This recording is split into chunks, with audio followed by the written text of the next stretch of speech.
Quiero que vayan abriendo su Biblia en 2 de Corintios 12, versículo 7.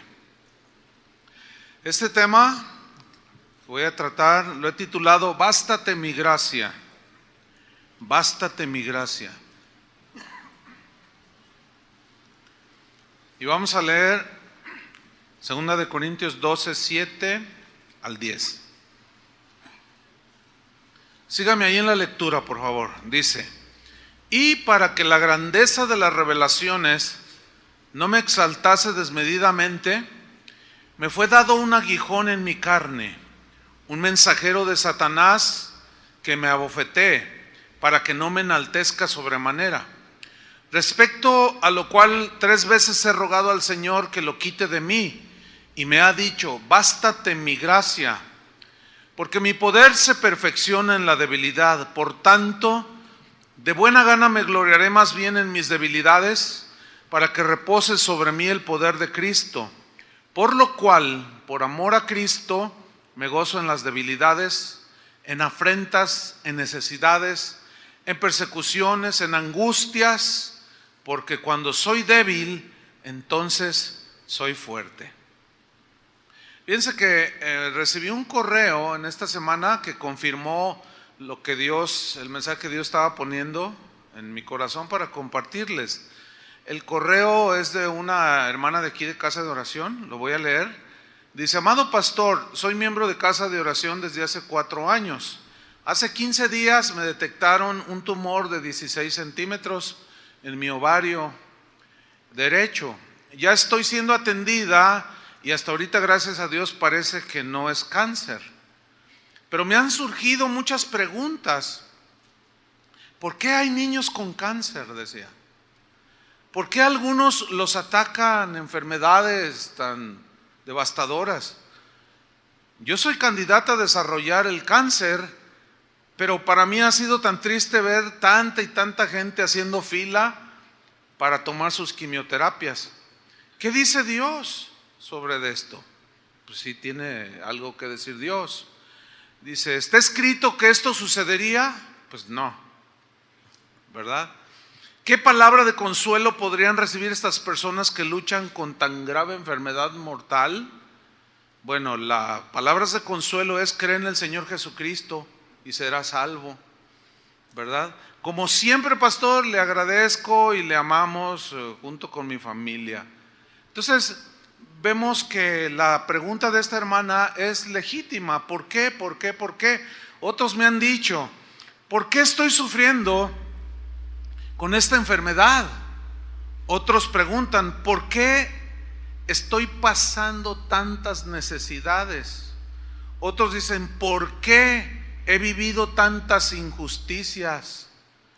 ¿Acaso Dios está enojado conmigo? Pues no necesariamente sería la respuesta, ¿no? Otros me han dicho: pastor, ¿por qué hay tanto dolor en el mundo? Otros dicen: ¿acaso estoy pecando porque yo le pregunto a Dios por qué? La respuesta es: no, no estás pecando. No es un pecado por preguntar por qué, porque Jesús mismo hizo esta pregunta cuando Él estaba colgado en la cruz del Calvario. Hubo un momento ahí cuando estaba en pleno sufrimiento y agonía. Él dijo: Dios mío, ¿por qué me has desamparado? Aquí tenemos una de las frases más impactantes de todos en la vida de Jesús.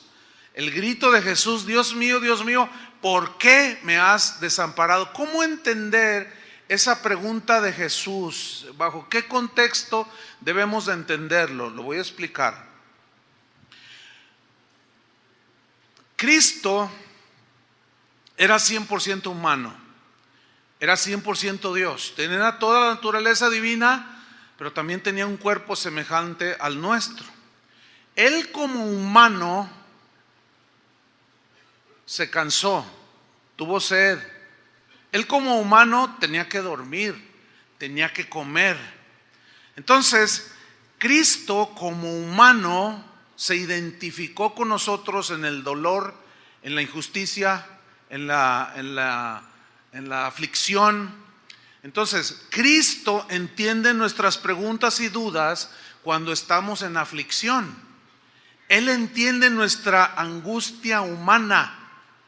porque Él fue un humano, tomó carne, un cuerpo como el nuestro. En ese momento en la cruz, el peso del pecado de toda la humanidad estaba cayendo sobre Él. Ese fue el momento en el que al que Pablo se refirió cuando dijo: al que no conoció pecado, por nosotros lo hizo pecado. ¿Sí? El castigo que Jesús sufrió por todos los pecados implicó la inevitable separación de Dios en ese momento, como que Dios giró su rostro de su Hijo porque estaba haciendo pecado, como que Dios, no como que, quiero corregir, sino que Dios, como no tiene que ver nada con el pecado, por unos momentos dejó de ver a su amado Hijo porque estaba llevando en su cuerpo los pecados de todo el mundo, para que con su muerte pusiera a disposición de los que creyeran el perdón de sus pecados. ¿Cuántos han recibido el perdón de sus pecados? Gracias a Dios, por su gracia hemos sido perdonados. Jesús no sería Jesús si no hubiera experimentado los sufrimientos que todo ser humano experimenta. Él se identificó con nosotros, Él fue despreciado, dice Isaías 53, despreciado. Nosotros también sufrimos desprecios, aunque también despreciamos. Dice que Él fue despreciado y desechado de los hombres, varón de dolores, experimentado en quebranto. Todo eso es de la naturaleza humana, ¿cierto? Escondimos de Él el rostro, fue menospreciado, no le estimamos. Él fue molido por nuestros pecados. Él es nuestra paz, el castigo de nuestra paz fue sobre Él, y por su sacrificio nosotros fuimos salvados. Pero Él sufrió, Él se afligió, de tal manera que cuando estaba allí antes de subir a la cruz, dice la Biblia que era tanta la agonía que Él tenía que sudó como gotas de sangre, ¿verdad? O sea, que es un fenómeno físico que se da cuando alguien tiene mucha presión. Entonces Jesús, todo esto habla de que Jesús se identificó plenamente con el dolor de la humanidad. Mientras estemos en esta tierra, hermanos, estamos expuestos al dolor, a la aflicción. Por eso dice la Biblia que allá en el cielo no habrá más llanto, ni más tristeza, ni más dolor. Pero en tanto no llegues allá, aquí vamos a vivir aflicciones. Jesús sabe que hay momentos en que nos sentimos como que Dios se olvida de nosotros, como que Dios no escucha nuestra oración. Él sabe perfectamente cuando estamos unidos en situaciones que sobrepasan nuestro entendimiento y que nos sentimos como que Dios volteó su rostro, como que se olvidó de nosotros, y como que sentimos que nuestras oraciones no llegan a Dios y nos sentimos como abandonados de Dios. Como dijo un señor que entrevistaron allá ahora con lo del huracán, allá en la Sierra de Guerrero, dice, ¿y cómo se sienten todos aquí? Dice, mal, dice, no tenemos nada, dice, este pueblo es un pueblo olvidado por Dios, así dijo. Bueno, se entiende la tragedia por la que están pasando, ¿no? Fíjense que Jesús sabía perfectamente que su sufrimiento tenía un propósito y que tenía que seguir adelante en ese propósito. ¿Por qué? Porque era la voluntad de Dios. Aquí vemos a un Jesús enfrentando la experiencia de dolor más extrema que un ser humano pudo haber enfrentado. No solo el dolor físico, sino imagínate la carga de nuestros pecados. Por eso es que Él oye cuando clamamos. Él nos escucha perfectamente. Cuando decimos, Señor, ¿por qué me está pasando esto? ¿Por qué permites que esto me esté sucediendo a mí? ¿Por qué? Es legítima la pregunta. ¿Por qué tengo que despertarme cada día con esta nube oscura cubriéndome y abrazándome? ¿Por qué tengo que soportar tanto dolor en esta vida, Señor? ¿Cuándo va a terminar esta pesadilla? Bueno, los que algunos llaman pesadilla por las aflicciones, terminará cuando mueras o cuando venga Jesús. Pero mientras se dé cualquiera de estos dos eventos, tenemos que saber qué hacer, tenemos que saber el propósito que Dios tiene con las aflicciones. Pero escuchen bien, el sufrimiento de Jesús tenía un propósito. ¿Cuál era el sufrimiento? ¿Qué le produjo el sufrimiento? El cargar con nuestros pecados, el cargar con nuestra culpa. Y el sufrimiento de Jesús tenía el propósito, un propósito principal. No se duerma, porque esto es muy importante. El sufrimiento de Jesús tenía un propósito. ¿Cuál era? Salvarnos. Ese era el propósito del sufrimiento de Cristo en la cruz. Jesús conocía la voluntad del Padre, se sometió humildemente a esa voluntad del Padre. Él tenía que sufrir el dolor para salvarnos de nuestros pecados y de esa manera identificarse con los seres humanos que vivimos todavía las consecuencias de nuestros pecados, de nuestra corrupción, aunque nuestros pecados, en el caso de nosotros los creyentes, ya hayan sido perdonados. Seguimos expuestos a las mismas sufrimientos, así como Dios hace salir su sol sobre justos e injustos. O sea, ninguno se escapa a la misericordia de Dios. También estamos sujetos a las cosas. Los cristianos también tienen accidentes y chocan sus carros. Muchos cristianos salieron afectados con las inundaciones. Entonces, los creyentes en Cristo debemos saber y entender que las pruebas y los sufrimientos en nosotros los creyentes tienen propósitos en Dios. Tenemos que saber y entender que Dios no nos abandonará.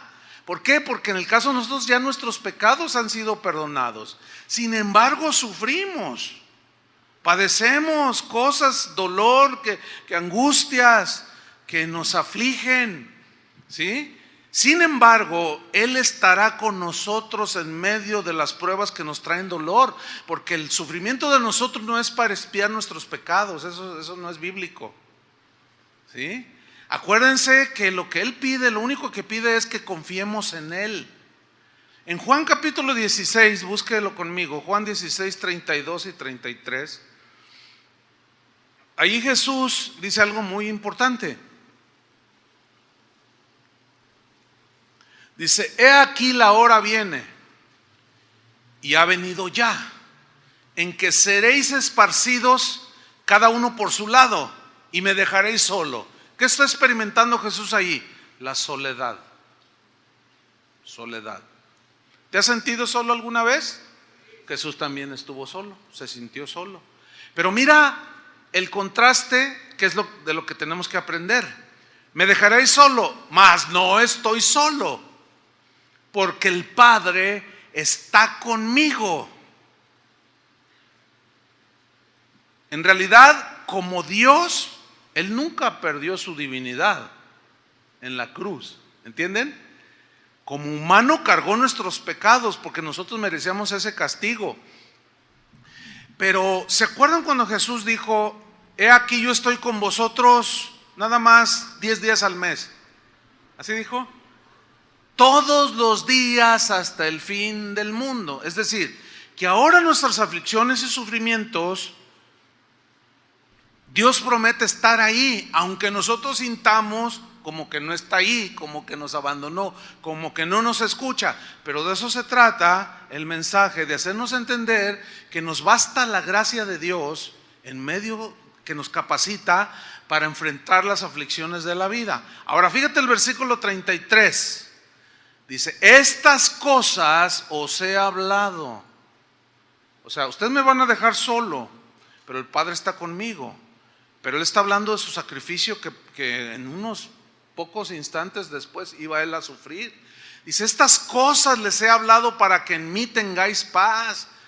En el mundo tendréis aflicciones. Noten que Jesús está asegurándonos que mientras estemos en el mundo, ¿qué vamos a tener? Ok, todos los cristianos tenemos que armar nuestra mente de este pensamiento. Hay cristianos que oran, dicen, pastor, ore por mí para que el Señor me quite esta aflicción. Es que es difícil hacer esa oración, por lo que ahorita vamos a aprender. ¿No sería más bien, Señor, pastor, ore por mí para que el Señor me dé gracia y fortaleza para saber enfrentar esta aflicción, esta situación que me está causando dolor y poder salir triunfante? Eso es diferente. Ahora mismo, en estos momentos, sin duda que habrá gente aquí o que nos escucha en internet que está pasando por un profundo sufrimiento. ¿Ha oído la expresión esa de lo que estoy pasando no se lo deseo ni al peor de mis enemigos? Claro, porque en ese momento tú estás sintiendo que lo que estás viviendo es lo más agobiante, lo más desconcertante y doloroso. Pero para cada quien su experiencia puede ser así o no tanto, lo cual implica que todos entramos en situaciones por medio de las cuales nos llevan al sufrimiento. Algunos pueden estar teniendo dolor físico, padecer algún dolor físico, alguna enfermedad. Otros están en una lucha emocional, tienen problemas, están deprimidos porque los despidieron del trabajo, han presentado solicitudes, no los llaman y están en una depresión. Ese es un problema, una situación que les aflige y que los mete en depresión. Otros tal vez están teniendo tentaciones fuertes que los afligen y se preguntan, Señor, ¿por qué? ¿Por qué? Pero vamos a ver la experiencia de los hombres, de algunos hombres en la Biblia, hombres de Dios, mujeres de Dios, que experimentaron el dolor y el sufrimiento, pero sin embargo sus vidas nos enseñan cómo enfrentaron esas situaciones. Uno de estos hombres, cuando se habla del sufrimiento por excelencia, tiene que mencionarse, y este es Job. Job, a pesar de que fue un hombre justo, temeroso de Dios, apartado del mal, a pesar de eso él experimentó la tragedia. Sus hijos se le murieron, experimentó la quiebra, se quedó sin nada, siendo un hombre muy rico. Experimentó el dolor y también la enfermedad. El sufriente Job. Sin embargo, Job dijo algo increíble. Busquen Job capítulo 23 versículo 10. Job 23, 10. Él tenía un entendimiento que es el que Dios quiere que tengamos tú y yo. Dijo Job en el capítulo 23 versículo 10: mas Él, o sea Dios, conoce mi camino, me probará y saldré como oro. ¿Qué versículo? Vamos a estudiarlo. La primera frase donde dice, mas Él, o sea Dios, conoce mi camino. El verbo conocer aquí en el hebreo significa ver, o sea, Él ve. También significa vigilar, o sea, Él vigila mi camino. Él ve mi camino. Camino aquí en el hebreo, derek, habla de la senda que caminamos con nuestros pies.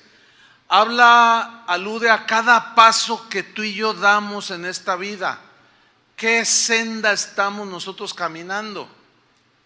David decía, aunque ande en valle de sombra de muerte, no temeré mal alguno, porque tú estarás conmigo. O sea, y más abajo en ese mismo Salmo 23, dijo, me guiarás por senda de justicia por amor de tu nombre.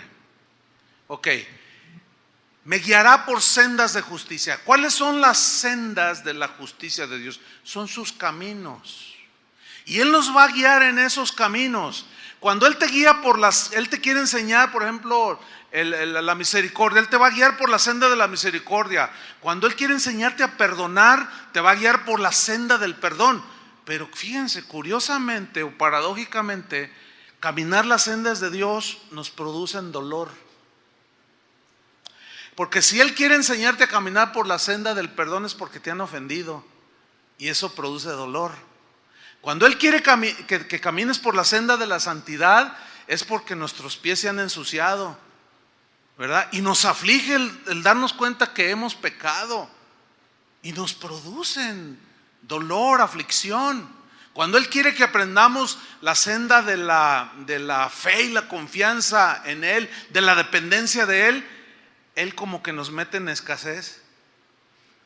Esas son las sendas de justicia de Dios. Y Job dice, Él conoce, Él ve, vigila la senda de mis pasos, cada paso que doy. En otras palabras, cuando yo me estoy desviando, Él siempre me va a corregir y me va a meter a sus sendas.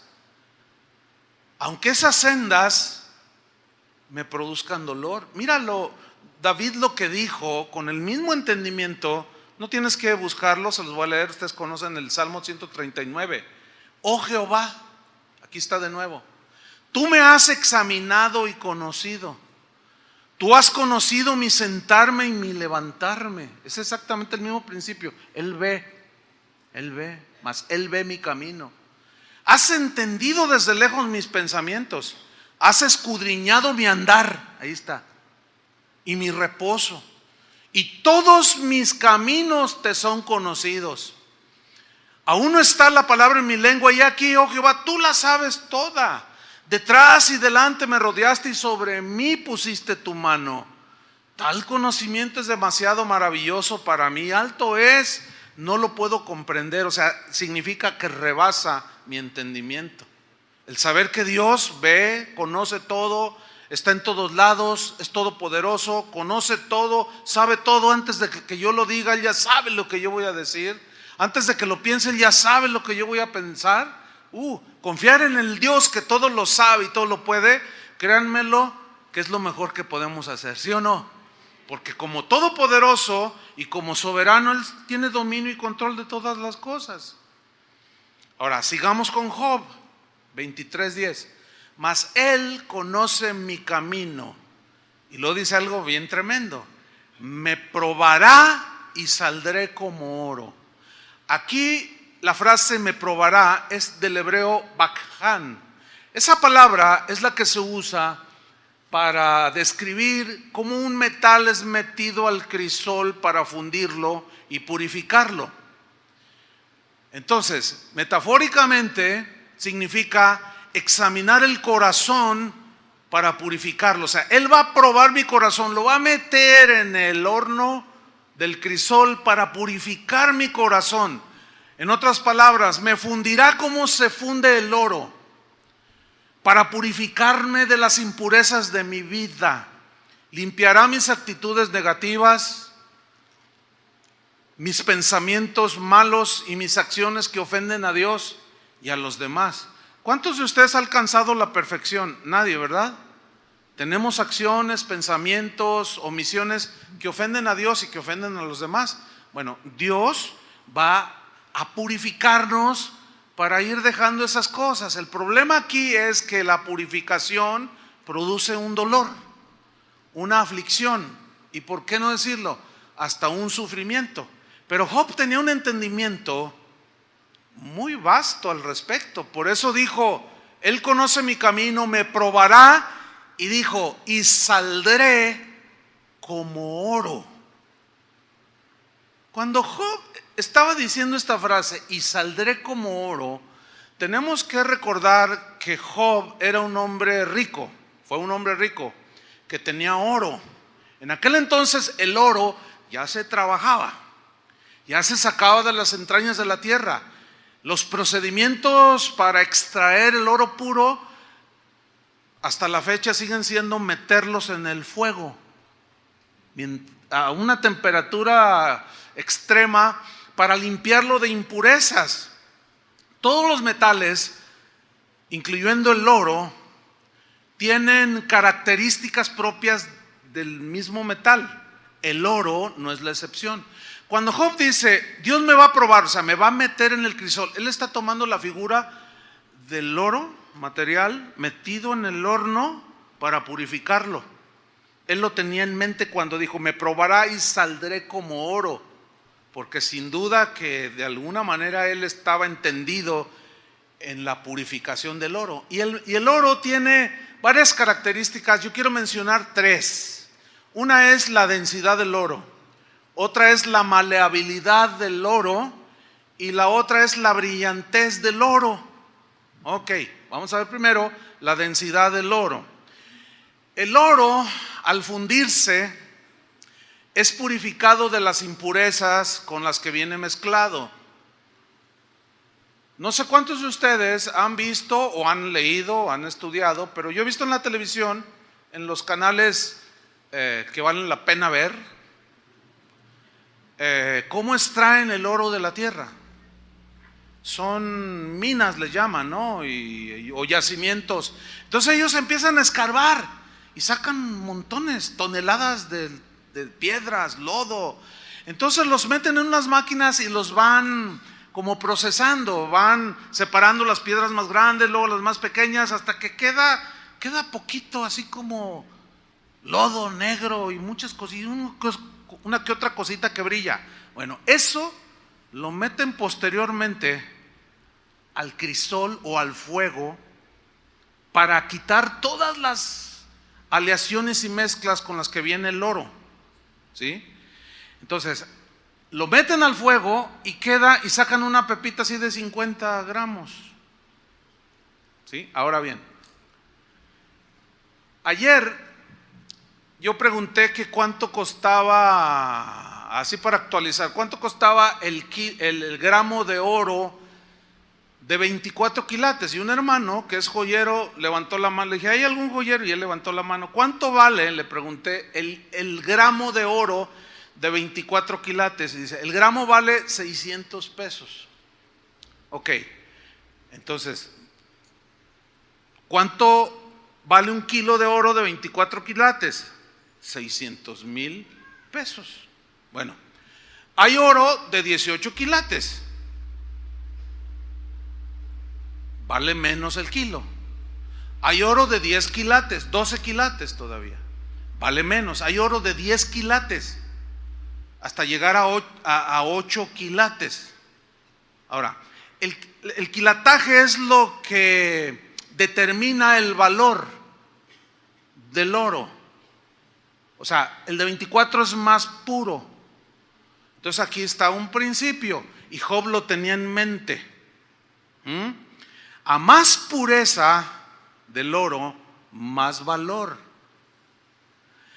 Pero el sometimiento para dar más pureza al oro es más fuego. ¿Están captando? Ahora, busque segunda de Pedro. Primera de Pedro, corrijo. Primera de Pedro 1, versículo 6. Porque aquí Pedro compara la pureza de la fe que es metida al crisol con el oro. Entonces la pureza del oro es lo que determina su valor. En cuanto a la fe que tenemos los hijos de Dios, pues hay fe de 1 quilate. Es esos hermanos que yo le pedí a Dios y no me contesta, pues ya no vengo a la congregación. Le pido y no me da nada, pues ya no creo. Esa ni de 1 quilate es. También hay fe de 5 quilates. O sea, hay fe de 10 quilates. ¿Sí? Otra ¿se acuerdan cuando Jesús un día, cuando estaba discipulando a sus discípulos, cuando una vez los reprendió y les dijo, hombres de poca fe?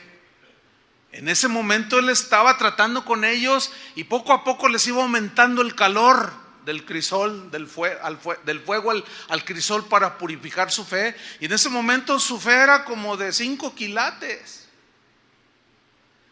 Y a través de lecciones que ellos vivieron y de tratos en el crisol, fue como la fe de los discípulos se fue haciendo hasta 24 quilates. ¿De cuántos quilates es su fe? De 4, bueno, al menos reconoce que está pero derrapando.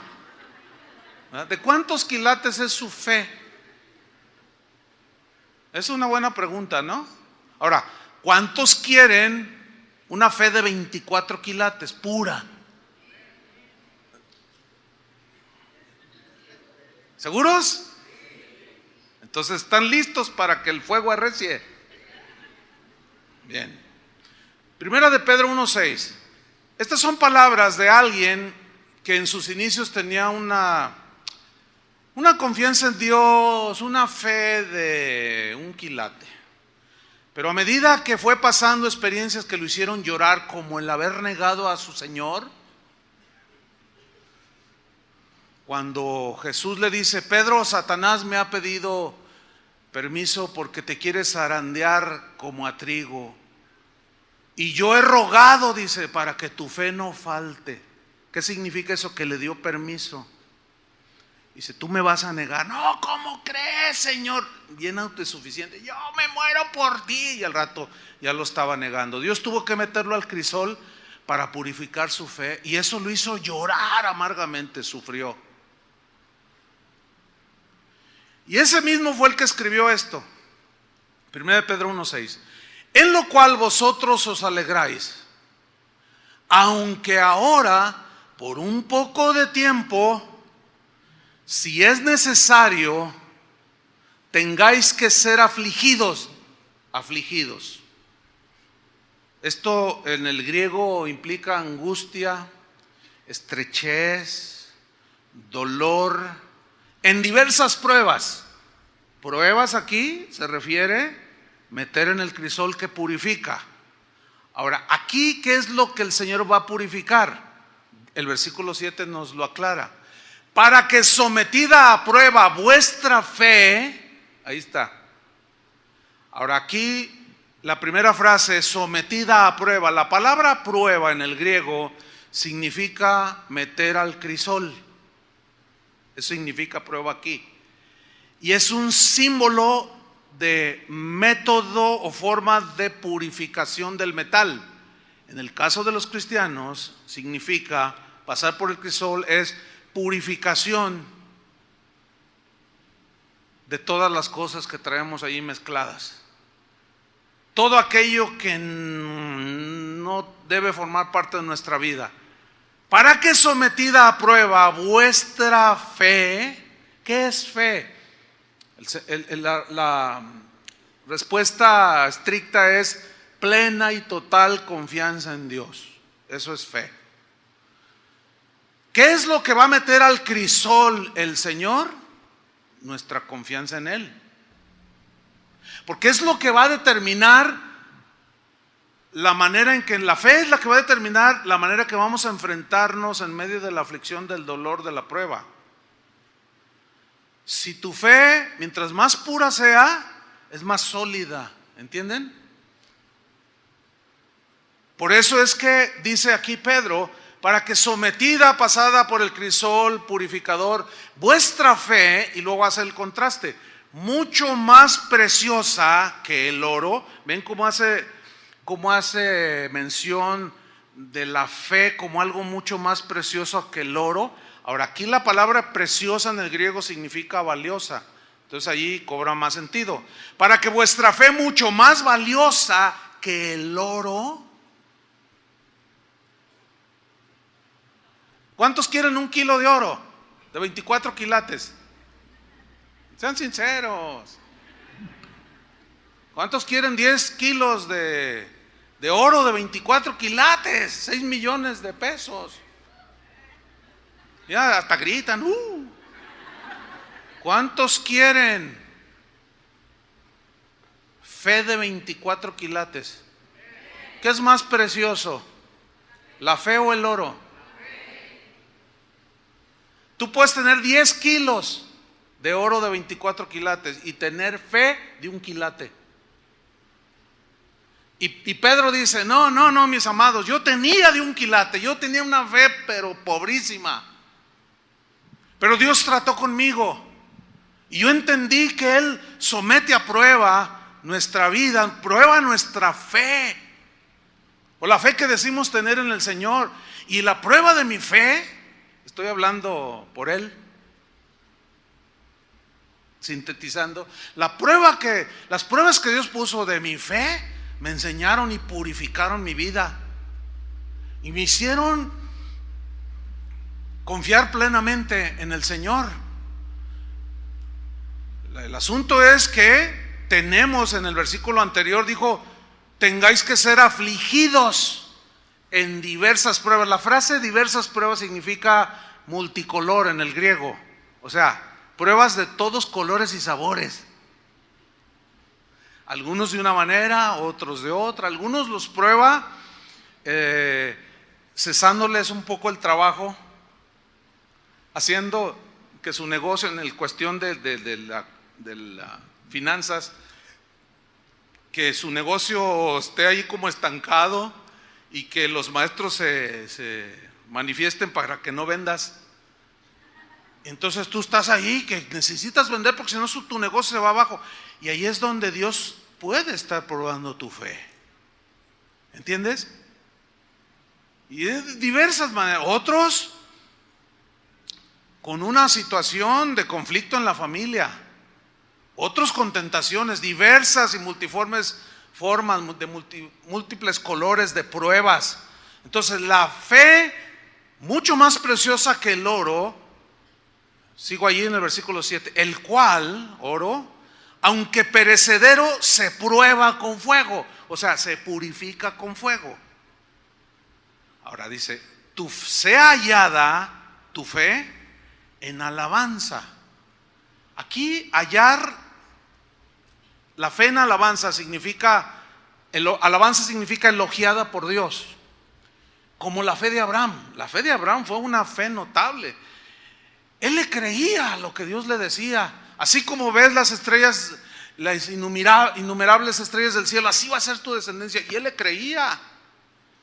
Una fe notable, ¿no es cierto? Una fe elogiada por Dios, y esa fe lo justificó, dice la Biblia. Entonces dice que vuestra fe, mucho más preciosa que el oro, el cual aunque perecedero se prueba con fuego, sea hallada tu fe en alabanza, número 1. Número 2, en gloria. Aquí gloria significa en buena estima, en buena opinión, delante de Dios el Padre. O sea que Dios va a trabajar como trabajó en Pedro. ¿Se fijan cómo él fue creciendo en fe en su vida? Lo vemos desde los evangelios. ¿Se acuerdan cuando Jesús se acercó a ellos caminando sobre el mar y él dijo, Señor, si eres tú, manda que yo vaya hacia ti? Y Jesús le dice, ven. Y él se bajó de la barca y empezó a caminar sobre el agua. Qué tremendo, ¿no? Vaya que se necesita fe para hacer eso, ¿no? Pero dice que de pronto pues empezó a ver a su alrededor que estaban las olas tremendas y puso sus ojos en las circunstancias y se empezó a hundir y clamó, Señor, sálvame. ¿Y qué hizo Jesús? ¿Que tu fe te salve? No. Le estaba dando lecciones de fe, pero lo abandonó. Ahí está el punto. Dios nos dará lecciones de fe, pero nunca nos va a abandonar.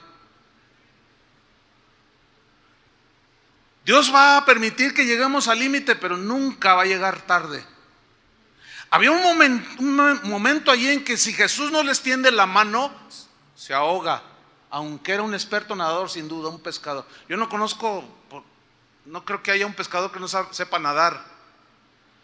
Pero el asunto es que aunque sepa nadar, cuando el mar está embravecido, no hay quien lo pueda resistir.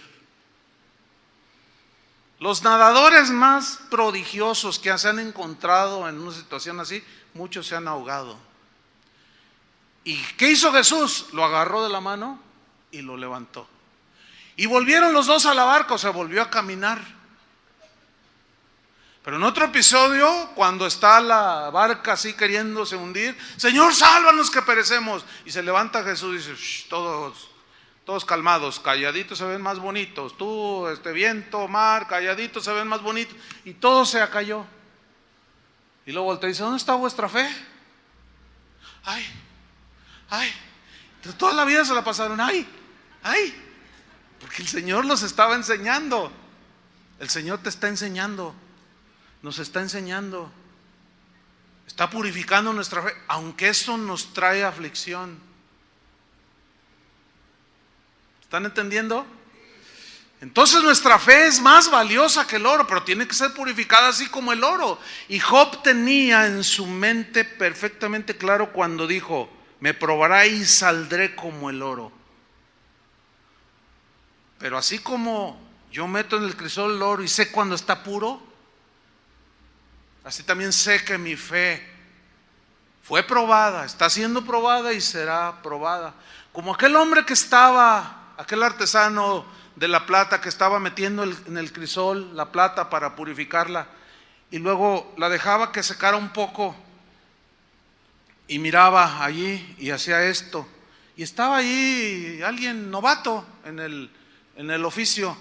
Entonces le decía, oiga maestro, ¿le podría yo preguntar por qué mete el oro y luego lo saca y luego como que, ¿cuándo sabe que ya está listo? Dice, cuando mi rostro se refleja en la plata, ahí es cuando está listo. Cuando está todo borroso así, no, todavía le falta purificación. Entonces, es lo que hace el Señor. A ver, ¿te pareces a mí? No. Y luego lo saca y trata de verse, o sea, que nosotros reflejemos la imagen de Jesús. Y si no, este está muy borroso.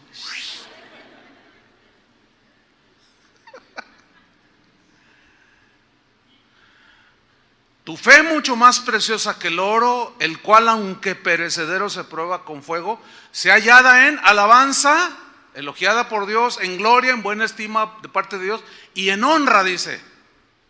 Honra significa valor inestimable, o sea, ya un valor incalculable. Cuando sea manifestado Jesucristo, o sea, fíjate, en el momento en que tú te convertiste al Señor, que el Señor lavó tus pecados en su sangre, naciste de nuevo, en ese momento empezó el proceso de santificación, porque Dios quiere que cada vez más nos alejemos del pecado. Bueno, ese proceso durará hasta que Cristo venga o te mueras, ¿sí? Pero cuando Cristo venga, quiere ver fruto en nosotros, ¿sí? Entonces, nuestra fe será probada, pero al ser probada por el horno de la aflicción, como dijo Isaías, nos va a producir dolor. Pero aquí es donde tú y yo tenemos que entender que es la única manera que existe para Dios transformar nuestra vida, probar nuestra fe, probar nuestras actitudes, probarnos, meternos al fuego. Entonces, esa es la primera característica del oro, ¿sí? A más pureza, más valor. Pero a más valor, para que tenga más valor y más pureza, más fuego. La segunda característica del oro es la maleabilidad. ¿Qué es la maleabilidad del oro? Bueno, es la capacidad que tiene el metal, en este caso el oro, de extenderse sin romperse. Esto habla de docilidad, de la docilidad que posee el oro para ser trabajado. Con 30 gramos de oro puro se puede hacer un hilillo sin romperse de 8 kilómetros. El Ángel de la Independencia en la Ciudad de México, ¿lo han visto? Aunque sea en fotografía, pero yo lo he visto así en vivo y en directo y se ve bien brilloso y parece de oro macizo, pero no es de oro macizo. Es una capita sumamente delgada que ha de ser de 3-4 gramos. Con 4 gramos de oro se puede cubrir perfectamente eso, porque el oro, cuando tiene esa pureza, tiene esa característica de ser maleable, o sea, se puede formar a la voluntad del artesano o del joyero, lo extiende, pero la cualidad es que es sin romperse, o sea, no se rompe. Se extiende, pero no se rompe. Bueno, haciendo una antítesis de esto, muchos cristianos, muchos de nosotros, tenemos una fe que que parece más un jarrito de tonalá que un metal como el oro, porque cualquier movimiento, cualquier caída y se hacen pedazos. ¿Están entendiendo? Eso es lo contrario. Aunque también tiene su analogía de que el Señor como alfarero nos forma como Él quiere. Pero una vez endurecido el barro, ya no se puede hacer nada. El metal del oro, a más pureza, más maleabilidad, más docilidad. Entonces, ¿cómo aplicar esto? Esto habla del trato de Dios con nosotros para hacernos más maleables, ¿entienden? No maleados. Algunos están maleados. Oyen la palabra, oyen y no les entra, no les penetra, oyen y siguen igual y hasta peor se ponen. Y oyen y al principio dicen, oh, sí, pero al rato se les olvida. Esos están maleados. Algo ha pasado allí. No, el cristiano nacido de nuevo, el cristiano, el verdadero hijo de Dios, no se escapa de la purificación. Porque el Señor quiere hacernos cada día más dóciles para hacer su voluntad. ¿Se acuerdan de Jesús? Yo no hago mi voluntad, sino la tuya, Padre. El hacer tu voluntad, Dios mío, me ha agradado. Aunque al hacer su voluntad le produjo mucho dolor. Pero Él nunca se rebeló al Padre. No hay nada como un cristiano maleable, dócil al trato de Dios, al mandato de Dios, a la formación de Dios. No hay nada que glorifique más como un cristiano así. Ahora, para llegar a ese quilataje, pues se necesita el trato de Dios, ¿sí o no? Que es el artesano de artesanos, el joyero de joyeros. ¿Cuántos hombres en la Biblia fueron tratados por Dios? Moisés. Oye, escuche, allí en la corte del faraón, heredero legítimo al trono, aunque haya sido por adopción, pero era heredero legítimo al trono. Tenía todo el dinero del mundo, toda la fama, todo lo que él quería, y Dios lo llama para sacar a Israel de la esclavitud. Y él quiso hacerlo en su fuerza y vio a un egipcio que estaba maltratando a un hebreo y fue y lo mató. Y Dios le dijo, así no. Y tuvo que huir al desierto. ¿Cuántos años duró en el desierto? 40. ¿Qué hay en el desierto? Miren, no hay McDonald's, no hay 7-Eleven, no hay nada, no hay nada. Cuando alguna que otra cosa. 40 años. ¿Ustedes creen que eso no le produjo humillación? ¿Qué hizo Dios en esos 40 años? 40 años preparándolo para un día pararse ante Faraón y decir, deja ir a mi pueblo. 40 años preparándolo para aguantar todas las murmuraciones del pueblo. Tenía que ser alguien bien sólido para aguantar a ese montón de rebeldes. ¿Me están siguiendo? Por eso cuando alguien dice, yo quiero ser pastor, está bien, buena obra desea. ¿Sí? Pero ¿qué me dicen de alguien que tiene 6 meses y ya es pastor? Pues, o sea, ¿cuál fe? ¿Cuál formación? ¿Cuál qué? Nada. No, eso es un proceso. Una vez que Dios te llama, si es que te llama para servirle en alguna tarea específica, te empieza a preparar. Es clásico. Pregúntenle a cualquier pastor que el Señor llamó y en sus primeros años cómo nos mete por el crisol para que confiemos que Él es el que suple, no los políticos que nomás te ofrecen ladrillos. Él dice, si tú confías en mí, yo te voy a dar todo lo que necesitas, pero para aprender a confiar en Dios, te tiene que meter en la posición donde no hay nada, para que aprendas a confiar. Y yo les puedo contar muchas experiencias de ese trato con Dios, y en todas las áreas, y todavía sigue tratando. Ese proceso nunca va a terminar en la vida. Pero en realidad fue notable la vida de Moisés. Dios dijo, este es un hombre fiel, no hay hombre fiel como él en mi casa. A Moisés le dijo, mira, vas a hacer el tabernáculo conforme al modelo que se te ha mostrado en el monte. Y él llevó el modelo, así como Dios le dijo que lo hiciera, así lo hizo. Y lo hizo, dice la Biblia, conforme al modelo que se le mostró en la montaña, ahí en el monte Sinaí. Y Dios le dijo cómo debía ser el tabernáculo, las medidas, los materiales, todos los utensilios, que todo apuntaba hacia Cristo.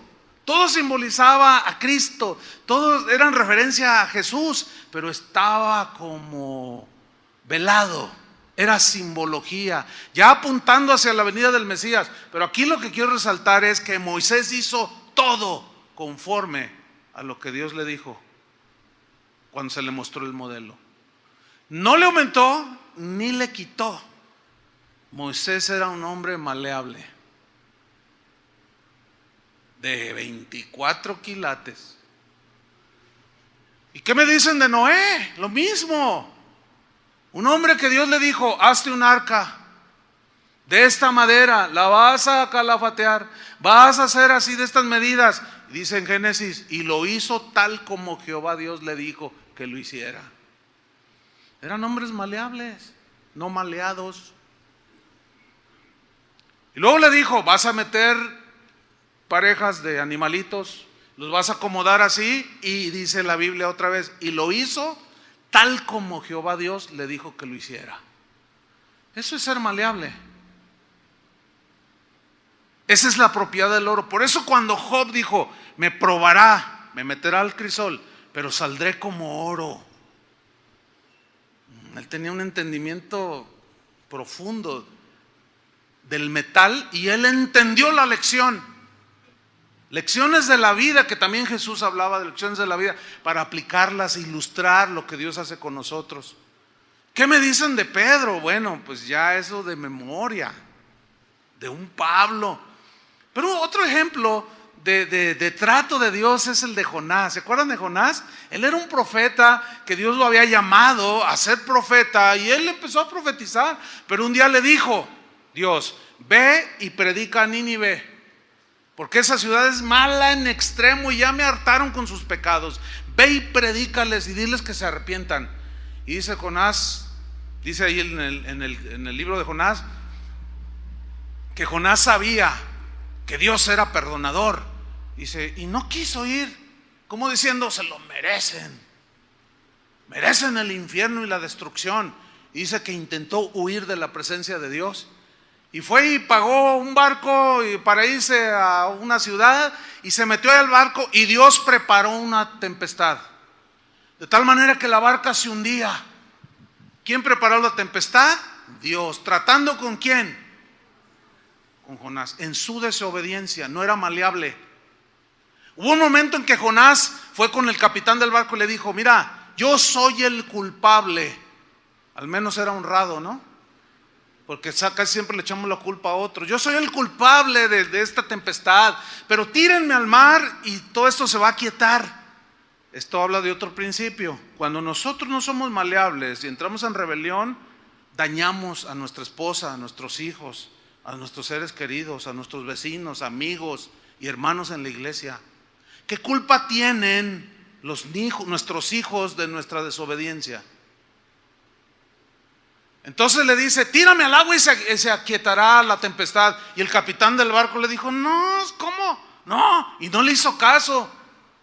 Pero como la tempestad siguió, el capitán del barco dijo: pues como dicen los mexicanos, por si las moscas. Y lo agarraron y lo tiraron al mar. ¿Y qué sucedió? Se aquietó la tempestad. ¿Quién era el culpable? Jonás. Muchos tienen tempestad porque no son maleables, son desobedientes, pero la están llevando los inocentes. Bueno, cae al mar y dice que Jehová tenía preparado un gran pez que tragase a Jonás. Dios siguió tratando con su profeta y se lo tragó, y ya estando ahí, ya estaba en una situación, finalmente se arrepiente y Dios manda al pez que expulse a Jonás. Sale Jonás del pez y empieza a alabar a Dios. Oh Señor, y se regocija, y luego le pregunta al Señor: Señor, ¿qué quieres que yo haga? Y Dios le dice: ve y predícale a Nínive, aquella gran ciudad y pregona contra ella. Y dice que Jonás fue y les predicó. Y el rey de Nínive se arrepintió y ordenó ayuno. Y ese es el único caso en la Biblia de toda una ciudad arrepintiéndose. Hasta los animales los metieron en ayuno, al perro, al gato y a la tortuga. A todo mundo lo metieron porque era la convicción por la predicación de Jonás. Pero Jonás se enojó. Yo ya sabía que tú eras bueno y que eras perdonador. Yo siempre me he preguntado, ¿acaso existirá algún predicador por allí que a su predicación se conviertan, se arrepientan los oyentes? ¿Que no le guste? Pues difícilmente. Sin embargo, ahí tenemos un caso. Y ahí va Jonás todo y se sienta afuera de la ciudad. Yo sabía que tú eres bueno, yo sabía que tú eres misericordioso. Y fíjense, qué tremendo hombre. Lo que diríamos, qué carácter tan horripilante. Qué carácter tan feo. No se estén codeando, Dios tratará también como a Jonás, pues también con todos. Entonces dice que le daba, se sentó ahí todo quejumbroso y dice que le daba el sol agobiante. Entonces Dios preparó una calabacera.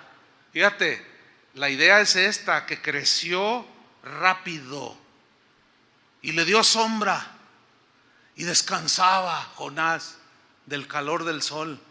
Dice, pero Jehová preparó un gusano que tragara la raíz de la calabacera y se secó. Híjole.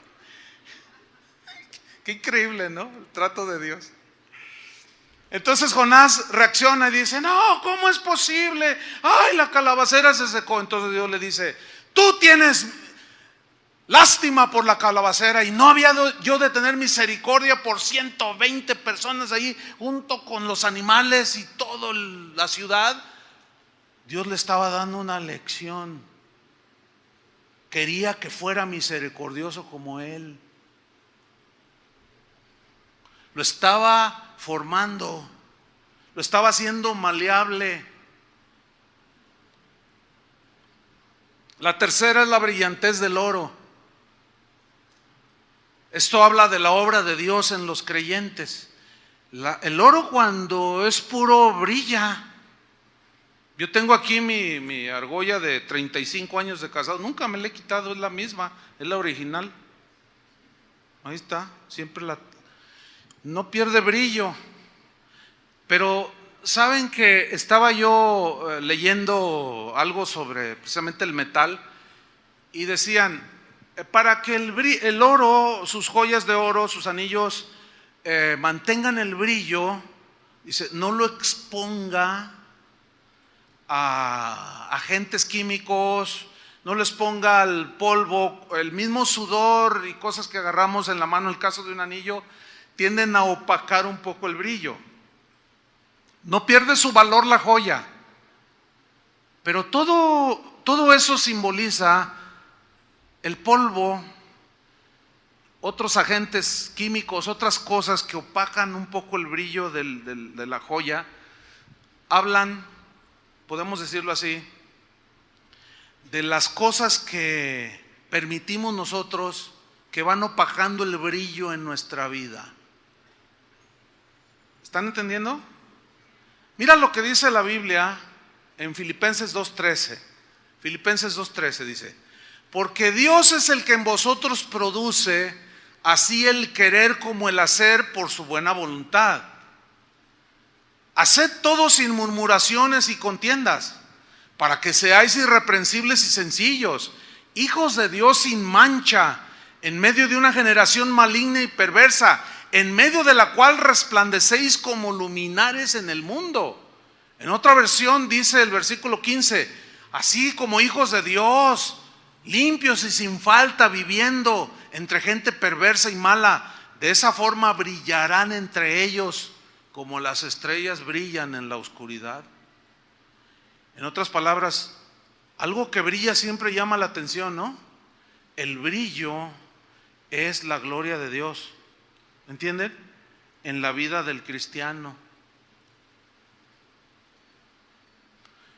Por eso dan las instrucciones de que después que de un tiempo prudente tú limpies con un paño especial los metales.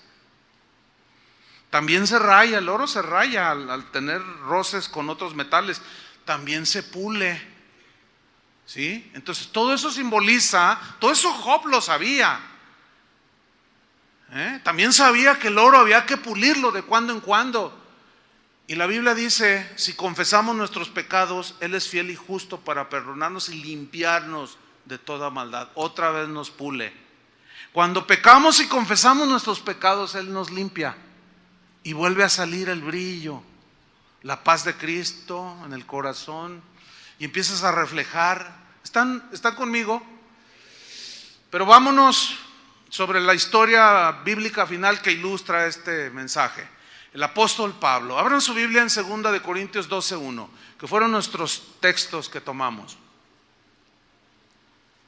El apóstol Pablo nos dice que su vida fue un ejemplo de cómo debemos tratar y cómo debemos enfrentar las aflicciones, como él las tuvo. Y él nos da principios aquí en esta experiencia que él tuvo. 2 de Corintios 12:1 dice así: ciertamente no me conviene gloriarme, porque no es conveniente andar presumiendo. No es conveniente, no es para un hijo de Dios. Pero dice, vendré a las visiones y a las revelaciones del Señor. ¿Por qué digo esto? Porque falsos apóstoles andaban diciendo que Pablo no tenía visiones extraordinarias. Y dijo, no me conviene hacerlo, pero tengo que hacerlo. Versículo 2. Conozco a un hombre en Cristo que hace 14 años, ¿cuántos? 14 años, nunca había contado su testirollo. Porque contar su experiencia personal no es el evangelio, hermanos. Cuando alguien en un púlpito sustituye el testimonio personal por la palabra de Dios, es un error. Se puede dar, pero no debe ser el común. Porque mi experiencia personal no es la palabra de Dios. Yo les puedo contar innumerables experiencias con Dios que he tenido, de milagros extraordinarios, de experiencias espirituales fuertes, pero eso no es el evangelio. Pablo pasaron 14 años y nunca había contado lo que cuenta aquí. Conozco a un hombre en Cristo que hace 14 años y en el cuerpo no lo sé. Si fuera del cuerpo no lo sé, Dios lo sabe, eso no es importante. Bueno, ese hombre está hablando de él, obviamente. Fue arrebatado hasta el tercer cielo.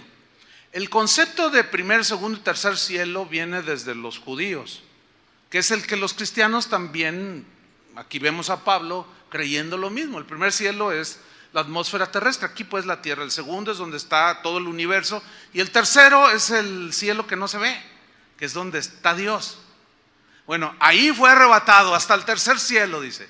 Y conozco al tal hombre, dice, versículo 3. Si en el cuerpo o fuera del cuerpo, no lo sé. Dios lo sabe. O sea, Pablo era tan práctico que decía, ¿qué importa si fue en el cuerpo o fuera del cuerpo? Porque cómo nos peleamos, ¿verdad? Por enseñanzas que... No, que es así, que mira como haya sido, como el ciego aquel. Yo no sé si el que me sanó era pecador o no. Yo solo sé que no veía nada y ahora veo. ¿Y para qué nos andamos con las ramas?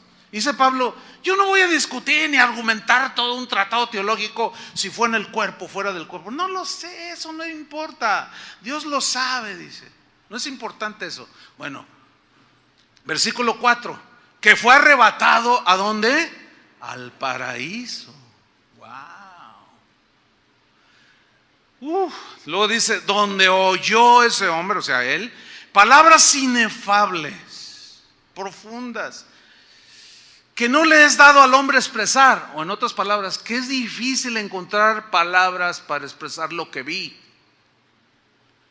Yo cuando leo esta historia me pregunto, ¿cómo es posible que a Pablo le dijeran, ni les digas porque no van a entender, y ahora andan muchos por ahí dando su testimonio que se los llevó el Señor al cielo, otros que al infierno, puro rollo. Mejor que prediquen el evangelio y dejen las experiencias personales. Pues eso no es lo importante, dice. Yo escuché palabras y es difícil explicar lo que vi. Versículo 5. De tal hombre me gloriaré, pero de mí mismo en nada me gloriaré, sino en mis debilidades. Sin embargo, si quisiera gloriarme no sería insensato, porque diría la verdad. O sea, que sí fue efectivamente arrebatado al paraíso. Pero lo dejo, dice, para que nadie piense en mí más de lo que en mí ve. A él le importaba que la gente viera a Cristo, no que fuera un hombre que se desenvolvía y volaba por todo el universo, como hoy cada testirrollo que hay ahí en los púlpitos. No, hermanos, me salí del cuerpo y empecé a rodear la tierra, y yo flotaba y miraba y ahí se veía el planeta azul. Pues eso lo veo en Discovery.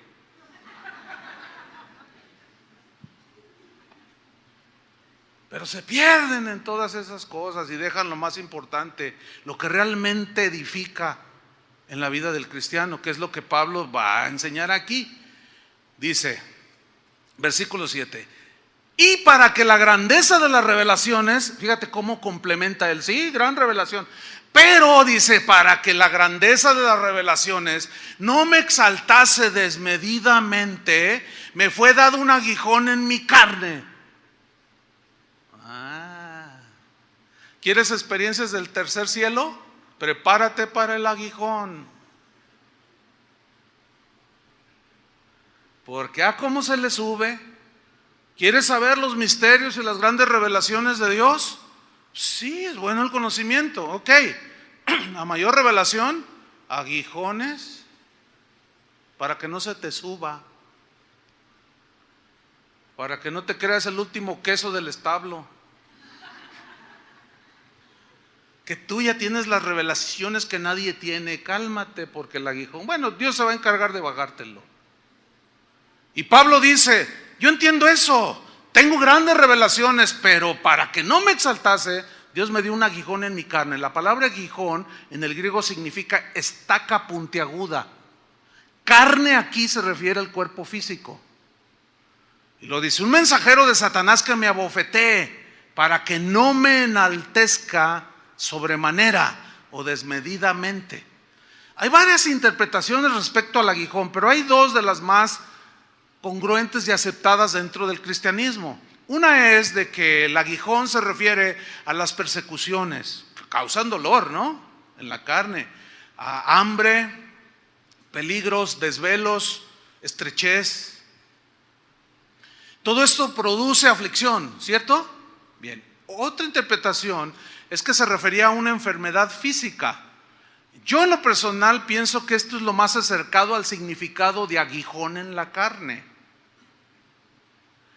Pero la más antigua de las interpretaciones del aguijón de la carne es que Pablo sufría de dolores de cabeza tipo migraña que lo postraban, lo tumbaban.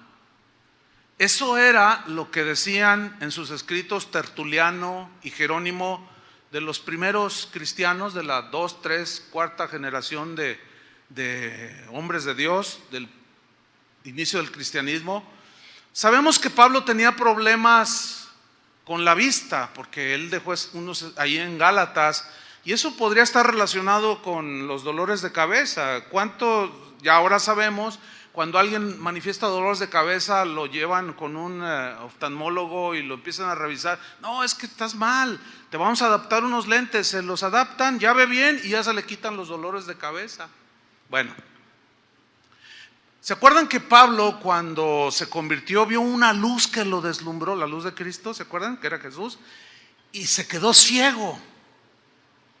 Bueno, hay escritos que mencionan que muy probablemente Pablo no se recuperó del todo, recibió la vista cuando Ananías oró por él. Pero en Gálatas, por ejemplo, Gálatas 4:13, bueno, si lo quieren buscar, yo se los leo, dice: pues vosotros sabéis que a causa de una enfermedad del cuerpo os anuncié el evangelio al principio. Versículo 15. ¿Dónde pues está esa satisfacción que experimentabais? Porque os doy testimonio de que si hubieseis podido, os hubierais sacado vuestros propios ojos para dármelos. La mayoría de los comentaristas bíblicos están de acuerdo en que Pablo padecía una enfermedad del cuerpo que eran sus ojos. Al final, él dice: mirad con cuán grandes letras os escribo. Él siempre dictaba sus cartas, pero las firmaba él. Pero aquí él, la premura de que los falsos maestros estaban contaminando la doctrina cristiana, le hizo él escribir, y como se entiende que él tenía un problema, escribió con grandes letras. Bueno, el problemas en la vista pudieron causar dolores de cabeza muy agudos. Ok. Lo importante aquí, y me voy sobre el final, no es lo que podamos creer nosotros, lo que creamos. Si fueron las persecuciones, si fueron los dolores de cabeza o dolores de la vista o una enfermedad o las persecuciones o la estrechez, no. Eso que es secundario. Lo que importa aquí es el hecho de que Pablo sufría en su cuerpo. En eso nadie tiene ninguna discusión ni interpretación. ¿Estamos de acuerdo? Él sufría, padecía, le dolía.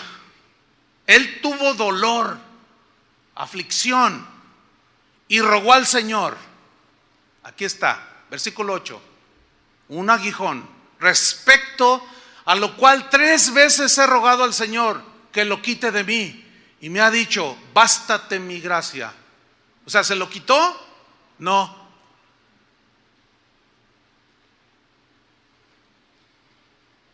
Por eso al principio dijimos: no debemos orar: Señor, quítame esta aflicción. Señor, no, más bien, dame fuerza, dame sabiduría, dame tu gracia que me capacita para enfrentar esta situación y salir victorioso al final. ¿Qué es lo que Dios le estaba enseñando a Pablo? Bástate mi gracia, porque mi poder se perfecciona en la debilidad. Por tanto, de buena gana, con buena actitud, sabiendo que Dios está tratando conmigo, porque tengo un problema de orgullo. Y sé que Dios está tratando conmigo. Yo sé por qué no me quitó ese aguijón que me daba dolor, sea enfermedad o persecución, lo que haya sido, me dolía. Por eso es que de buena gana me gloriaré, porque entiendo que Dios está tratando conmigo y que quiere 24 quilates. Quiere un apóstol de 24 quilates. De buena gana me gloriaré más bien en mis debilidades. Debilidad es una palabra que se traduce enfermedad física, recursos puramente humanos. Dice: para que repose sobre mí el poder de Cristo. O sea, que no me apoye tanto yo en mi conocimiento, en mis habilidades. No. Por lo cual, dice el versículo 10, por amor a Cristo me gozo en las debilidades, en afrentas, en necesidades. ¿Qué es lo que nosotros no hacemos? Alguien te calumnia: dijeron de mí que soy Juan Charrasqueado. Dice: pues sí estás charrasqueado. ¿Dijeron la verdad? No, no soy. Y empezamos allí con tanta cosa. ¿Cuántos se glorían en las necesidades? A ver, levanten la mano. Pues casi nadie, bien poquitos. San Pablos y San Pablitas. Dice: me gozo en las debilidades, me gozo en persecuciones, me gozo en angustias, porque ya entendí que cuando soy débil, entonces soy fuerte. ¿Qué quiere decir esto? Pablo le pidió a Dios que le quitara el aguijón, pero Dios le contestó 3 veces: no. Escúchame, cuando se trata del trato de Dios, por más que ores que te lo quite, no te lo va a quitar. Él quiere enseñarte a enfrentar con su gracia, con su capacidad, con su fuerza y su poder las aflicciones de la vida. ¿Están comprendiendo, hermanos? Dios no le quitó ese aguijón, pero le dio a Pablo las fuerzas para soportarlo. Y así actúa en ocasiones Dios con nosotros. Con Pablo era para que no se le subiera el orgullo. Él necesitaba el aguijón porque necesitaba ser purificado en su carácter. Y él lo entendió. Y a nosotros, ¿por qué permite los aguijones. Dios no le quitó pues el aguijón, pero sí lo capacitó para que pudiera soportarlo y mantenerlo humilde. Y a nosotros, ¿para qué o por qué permite los aguijones que nos hacen sufrir? Llámale escasez, lo que sea. ¿Por qué los permite? Para que aprendamos ¿a qué? A refugiarnos en Él, tal vez. A que Él sea nuestro único refugio, o para que nuestra fe crezca, qué sé yo, o para que aprendamos cierta lección de la vida cristiana, qué sé yo. Pablo sabía el por qué y el para qué. El por qué era, del porqué del aguijón y de las aflicciones, el por qué era para que la grandeza de las revelaciones no me exaltasen desmedidamente. Me fue dado este aguijón. Y el para qué, le dijo, bástate mi gracia. Aquí bastar significa estar contento y satisfecho. Está contento y satisfecho con mi gracia. Porque yo te estoy dando a través de mi gracia el poder para soportar tus debilidades. Por tanto, dice, de buena gana me gloriaré más bien en mis debilidades. ¿Para qué? Para que repose sobre mí el poder de Cristo. En otras palabras, para que no confíe yo en mis habilidades, mis recursos humanos, sino en el poder de la gracia que me capacita para soportar el sufrimiento, las pruebas de la vida, que a la postre, en el caso de Pablo, me van a ayudar a que el orgullo no me desvíe de los caminos del Señor. En el caso de Pablo fue el orgullo. En el caso tuyo, ¿cuál es? ¿O cuáles son? Todos tenemos aflicciones, ¿sí o no? La pregunta es, ¿por qué? Hay un propósito. ¿Para qué? Existe también la respuesta. ¿Entendieron? De una vez por todas este mensaje. Más les vale en este sentido, porque si tú no logras entenderlo o no quieres entenderlo, de todas maneras vas a sufrir. Y como dijo un sabio cristiano, es mejor sufrir con Cristo que sin Cristo, porque con Cristo hay esperanza, hay consuelo, hay abrazo del Padre, hay fuerzas renovadas como las del águila, y sin Cristo hay frustración, hay desesperanza, y el sufrimiento es en vano, porque no lograste entenderlo o no quisiste entenderlo. ¿Cuántos le dan gracias a Dios por su gracia? Que nos baste su gracia.